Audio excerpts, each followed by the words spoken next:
बड़े बेआबरू होकर तेरे कूचे से हम निकले, बहुत निकले मेरे अरमान मगर जरा कम निकले।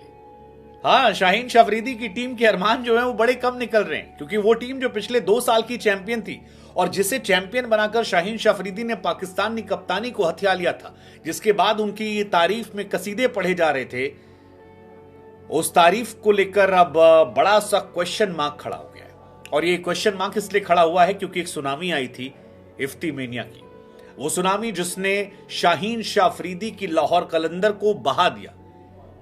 मैच लगभग लाहौर कलंदर के पकड़ में था, लेकिन फिर मुल्तान के सुल्तान ने कहा हम बताते हैं। फिनिशर हैं, पाकिस्तान टीम से खेलते हैं, 11 बॉलों में 34 रन ठोक दिए, 309 के स्ट्राइक रेट से। आई मीन दैट वाज तबाही तबाही।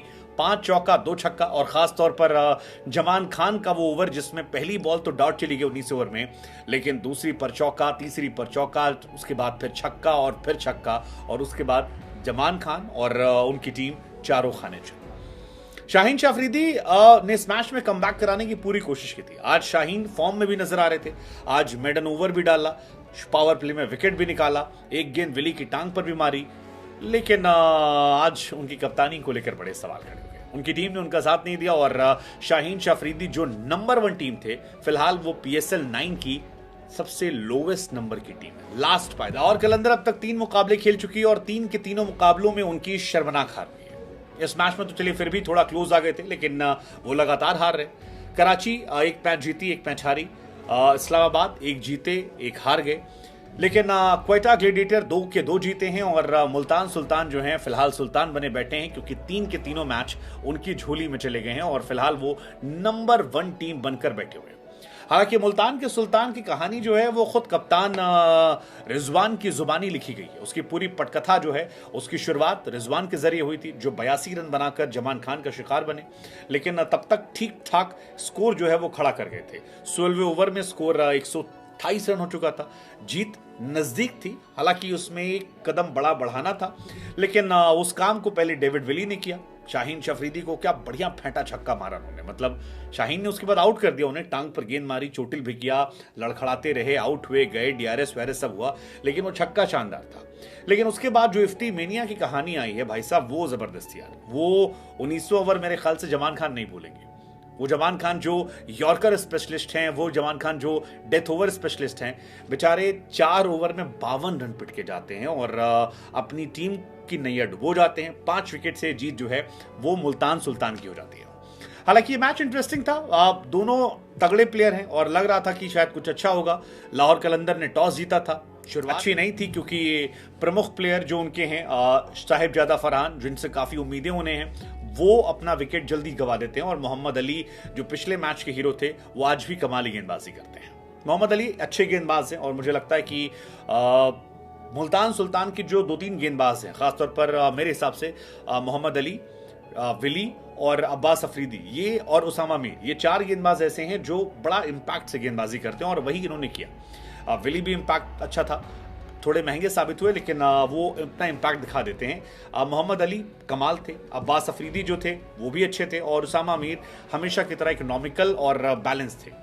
शुरुआत खराब हुई, साहिबजादा फरहान का विकेट गिरता है, उसके बाद फखर जमान जो है कोशिश करते हैं, लेकिन फखर जमान स्पेशल पारी नहीं आती है। फखर जमान खेलते तो हैं लेकिन रना बॉल खेलते हैं। वांदर दुसन ने एक अच्छी पारी खेली थी, अच्छी 145 के स्ट्राइक रेट थे। सिकंदर रजा ने भी थोड़े हाथ बढ़ाए थे, लेकिन शायद वो एक्स्ट्रा पुश नहीं मिला जो चाहिए था। कार्लोस ब्रेथवेट को इतना नीचे उतारना मेरी समझ से परे था। आपके पास एक पावर हिटर है, उसके बावजूद आप उसे नीचे उतार रहे हो। अब्दुल्ला शफीक ने थोड़ा सा नुकसान किया, क्योंकि अगर आप डेथ में आकर 7 बॉल में 6 बनाते हो तो फिर आप अच्छे फिनिशर तो नहीं कहलाए जाओगे, और मुझे लगता है कि शफीक के ऊपर ब्रेथवेट को भेजना चाहिए था। वहां पर एक बड़ी गलती जो है वो शायद शाहीन शाह अफरीदी से हो गई। वो खुद भी आ सकते थे, वो आखिर में आके 2-4 लप्पे तो वो खुद अच्छे चलाते हैं, मुझे लगता है उन्हें खुद आना चाहिए था। हालांकि तीनों मैच में शाहीन शाह अफरीदी की टीम आज कम रन बनाने के बावजूद ज्यादा स्ट्रांग लग रही थी। ऐसा लग रहा था कि इस मैच में उनकी होल्ड स्ट्रांग है, क्योंकि 166 के बाद जब पारी की शुरुआत उन्होंने की तो पहला ओवर मेडन जाता है, शाहीन शाह अफरीदी मेडन डालते हैं, और उसके बाद मलान का विकेट जो है वो डेविड मलान का जमान खान निकाल लेते हैं, और वहां से एक अलग प्रेशर बनना शुरू हुआ। उसके बाद रीजा हेंड्रिक्स का विकेट जो है वो फिर गिर जाता है, 2 विकेट ताबड़तोड़ गिरते हैं। 8वें ओवर तक केवल 50 रन होते हैं, तीसरा विकेट गिरता है। तो वहां पर ये टीम काफी कमजोर लग रही थी कि यार मिडिल ऑर्डर के तीनों बैट्समैन यानी टॉप ऑर्डर में मलान, हेनरिक्स और यासिर खान, इन तीन के खराब परफॉर्मेंस से ये टीम थोड़ी हिल डुल गई थी। लेकिन इसके बाद डेविड विली के साथ जो पार्टनरशिप रिजवान की हुई, जिसमें रिजवान ने ताबड़तोड़ पारी खेली और फिनिश का जो टच था वो इफ्तिकार ने जिस तरह से दिया, I think that was awesome. हालांकि शाहीन एज अ बॉलर आज इम्पैक्ट थे। शाहीन ने गेंदबाज के तौर पर तेज गेंद की, उनकी स्पीड को लेकर सवाल हो रहा था और जिस गेंद पर विली को उन्होंने आउट किया वो 143 किलोमीटर प्रति घंटा की रफ्तार से थी। तो वो एक अच्छी स्पीड में आज गेंदबाजी कर रहे थे, पावर प्ले में विकेट निकालते। ऑलमोस्ट सारे बॉक्सेस उन्होंने अपने टिक किए, लेकिन शायद इफ्तिमेनिया के कहर के सामने वो नजर नहीं आए।